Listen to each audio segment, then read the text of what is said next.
Will, thanks for coming on the show. How you doing? I'm doing well, getting ready to make the long slog to PA, so more than happy to do this before I head out. All right, let's start with these Medicine Hat Tigers. Head coach Willie Desjardins from Climax, Saskatchewan. Played for the Moose Jaw Canucks, the Swift Current Broncos, the Lethbridge Broncos, and the University of Saskatchewan. He's the guy. He sets the tone. One of the most impressive things from the outside is how your superstars on the Tigers play defense, their plus minus. With Willie, is that something from day one? If you can't play in your own end, you can't play on a Willie Desjardins hockey team? I mean, I think that's a part of any winning hockey team. You have to be able to play in both ends of the ice. I mean, I don't think you see many hockey teams in general succeed just by winning track meets. At some point, especially in the playoffs, things start to really tighten up and button down. So, I mean, I have to imagine when you go out and make trades at the deadline for a guy like Tanner Molendyk and Misha Bolatovsky, two guys who, I mean, both are incredibly sound offensively, and then not to mention Tanner Molendyk with his offensive capabilities. I mean, those were moves made to help shore up the defensive zone, and it's definitely been something that, you know, he's put an emphasis on. It's something that when I talk to, you know, a guy like Gavin McKenna, he says that, I mean, even wanting to, you know, earn his keep at the World Junior level, he wants to improve defensively, and that's something that Willie's been able to help him out with, along with associate coach Joe Fraser, along with assistant coach Josh Mazer. It's really something that takes a whole village. It's something that the Ruck Twins look to, you know, improve upon. Ryder Ritchie's improved defensively, and I mean, I'd have to say it's certainly a staple of the hockey club, but at the same time, I wouldn't say it's the only thing, but obviously you gotta, you know, defense wins championships. That's the saying, and if you can't defend, you're not going to win. Well, Will, most Canadians woke up to your voice through SportsCenter on Monday with your highlight of the night call, which we'll get to, I'm sure, in a bit. But being a BC guy, Willie Desjardins at one point was the head coach of the Vancouver Canucks. What's it been like for you working with him and seeing the way that he carries himself? Because he's done it for, I don't want to say generations, but decades now in coaching young hockey players to excellence. He's probably done it as long or longer than I've been alive. I'm 25, so I was born late in 99. So it's definitely been really cool. I mean, when I interviewed for this position, I did two interviews. The second interview was with the radio station and the Tigers, and they're like, oh, yeah, a couple people from the Tigers will be sitting in on it. And one of them was Willie, so I didn't have much time to get nervous, frankly. It was just, you know, he was just there sitting in on it. And like you said, he coached the Canucks at one point. That was something that's very cool. But, you know, I'm just doing a job. He's just doing a job. And my job is to, you know, report on the team as best I can. And it is very cool to sort of get a little bit of a inside glance at how he operates the club and the manner in which he carries himself. But, I mean, everyone that's been around him says it, and I can echo the sentiment that he is just an incredible person, as great a person as he's been a hockey coach. It's really cool to see the inner workings of his brain. And I remember, you know, our first road trip of the year when we went to Red Deer, you know, I'm sitting right at the front of the bus around where all the coaches are, and I kind of glance off to my left, and there he is doing video with Gavin, and I'm just like, what is going on? Like, you know, a month ago, I didn't even know I'd be interviewing for this job, and now I'm sitting on a bus across from Willie Desjardins and Gavin McKenna, and they're doing video. It's been very cool to watch, but I mean, he carries himself like a true professional, and as such, it's only made me improve as well. We're chatting with Will Bryant. He's the play-by-play voice of the Medicine Hat Tigers. They are set to take on the Prince Albert Raiders Game 3 of their playoff series. The Tigers are up 2-0. Throughout the regular season, watching from afar, the Tigers, to me, were one of the best teams from the start, ending up with a 47-17-3-1 record for 98 points. You mentioned they're scoring 300 goals, only giving up 193. You mentioned Gavin McKenna. 129 points. But the impressive part, and we touched on this, the plus minus, he was a plus 60. So the other night, he goes viral. You go viral with your call and his highlight reel goal. I mean, this isn't the first time. Like, you've been calling highlight reel goals all season long. And I can't imagine what could potentially happen tomorrow night in Game 3.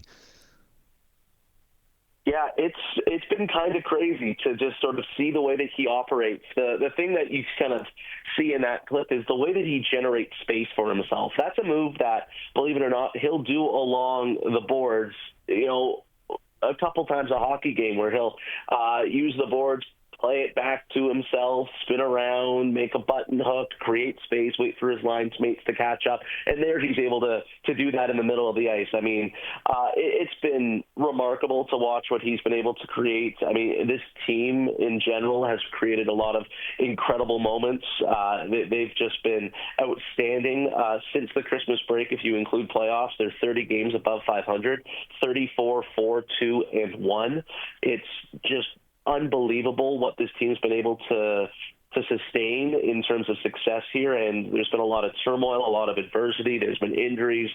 Almost every sort of wrench that could be thrown into the cogs of this team has been thrown, but they've managed to keep on churning through. And I mean, obviously, to be able to witness what Gavin McKenna is doing in his draft -1 year is, I mean, really remarkable. And it's, I mean, for me, a little surreal. Yeah, flipping on TSN and it's like, oh, that's me, is something that I'm still not used to. I can't even imagine how Gav feels. I can't imagine his phone's not scorching hot 24/7 with the highlights he's putting up. But it's been so cool to watch, and I'm so excited to see what he's going to be able to do, along with what this team's going to be able to do the rest of the way. I was trying to find a better word, and I haven't been able to come up with one, Will, so please, my apologies in advance. But what has been the circus around Gavin McKenna been like for this team? And for him to, A, stay grounded, but B, the entire team to keep on target and on track, because I can't imagine what the day-to-day would be with a player of his caliber on that roster. I mean, they handle it remarkably well. He's just another guy in that locker room at the end of the day, and that's, I think, the best thing for really, I think, any hockey team. I think even up to the NHL level. Like, I think one thing that sucks for Canadian teams in major markets, like, I can't imagine what Connor McDavid goes through trying to go out and get a coffee in Edmonton, right? Like, in my role, I just try to treat him like any other guy. I try to leave him be as best I can. Obviously, when he does something spectacular, we got to talk about it. And, I'll tell him as much, like, hey, you know why I'm grabbing you? Because you had 32 points in 7 games in the month of March, right? And it's been really cool to see the way this team's handled it. I mean, no one in that locker room's, wide-eyed. I think you see it more from opposition teams where Gavin McKenna has the puck, and there's times where teams just stop and watch. And, I mean, he's able to create when teams stop and watch him play, but it also creates opportunities for his line mates, for his teammates, because of the presence that he has on the ice. And, the team isn't, at all rattled by it. I don't think Gav's rattled by it. He does a really good job of compartmentalizing, of blocking out the noise, and that's a sign of, what the greats have early on, is the ability to stay laser focused, to not listen to the noise, and to remain solely focused on the task at hand. Will Bryant, play-by-play voice of the Medicine Hat Tigers, joining us on the Western Pizza guest hotline here on the Sports Cage. So, Will, back in the summer, Thomas Mercick traded for Ryder Ritchie. What were your original thoughts when the trade went down? So I think it's an interesting player swap, right? You have a second-round pick in Ryder Ritchie, a fourth-round pick, I believe, early fourth in Tomas Mercick and the St. Louis Blues. It's so many different pieces to that, right? There's obviously the underlying story of, well, Ryder and Gavin have known each other for a long time, so that fit and making that happen, I think, is great for the both of them. As I'm aware, they're still billet brothers here in Medicine Hat, so that bond has been able to continue to grow, not just on the ice, but off the ice, too. And for Tomas Mercick in Prince Albert, he really inherited what Ryder Ritchie had, which was that number one scoring option role, and he took that and ran with it, created 90-plus points for himself in the regular season. And, in the first, what would have been 4.5, 5 games before he got hurt in that series against Edmonton, was, again, carrying the workload a little bit offensively, been a focal point of that Prince Albert power play. And it's a really weird thing the way, sports can work out. Early in the year, Ryder Ritchie isn't able to really work into the fold of the Medicine Hat Tigers because he gets a scary injury, takes a skate to the face. And now in the postseason, Tomas Mercick, injured right now, hasn't played in the series took a skate to the face against Edmonton. So it's really weird how those things work out. Obviously, you never wish that on anybody, and hopefully a speedy recovery from Tomas Mercic. Who knows, maybe he'll be in the lineup for Game 3. That's still up in the air. But I think it's a trade that's worked out very well for both players, and I think it's worked out really well for both of the clubs. It's interesting how trades work in junior hockey, Will, and I go back to when you were, going back to what you said, 12 years old. In 2011, the Saskatoon Blades were leading the league, and they traded for Braden Shen, who had lit it up at the World Junior Hockey Championship. Unfortunately, the chemistry never came, and there was a bunch of resentment in that locker room, and the team essentially imploded in the second round against the Medicine Hat Tigers. So the Tigers have made their deals this year, have really loaded up and added a lot of talent. How has the group come together, and have they forged a new identity since that trade deadline?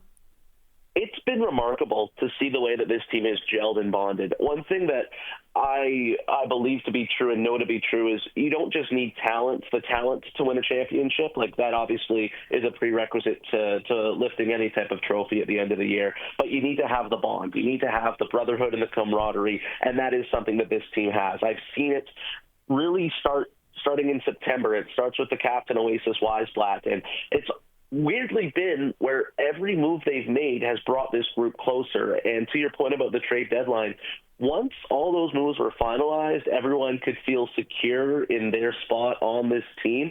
They have just become a family, and they have been as tight-knit a group as I have seen in my broadcasting career. Obviously, this is my first year in the Western Hockey League, so I don't have a ton of WHL knowledge to draw on, but I can certainly say that in my time covering hockey, this is as tight-knit a group as I've seen. It is truly a brotherhood. It's truly a family that starts with the leadership group in Oasis Weisblatt. It starts with the coaching staff and Willie Desjardins. And really, I mean, this is a culture that was founded back, around the pandemic in the Tigers' 11-win season, when Oasis was kind of the focal point of that rebuild alongside Andrew Basha, and that's where you started to see that culture being built. And now they're starting to see the rewards. And I think what's really cool about this, I've made this point a couple times, I'll make it here, is that for these young guys like Liam and Marcus Ruck, Schaefer Gordon Carroll, who are in the rookie season in the Western Hockey League, to inherit this culture is so important for their development, because they're not just growing as players, 2 first-round picks in the WHL draft in 2023 for the Ruck Twins, and then a first-round pick in the U.S. draft for Schaefer Gordon Carroll. They're not just getting better as players, they're getting better as people, they're getting better as leaders, and they're going to be able to continue this culture as the turnover of junior hockey continues. So they have been as tight a group as I've seen since the trade deadline, and I think that's also a large part of why they've been so successful.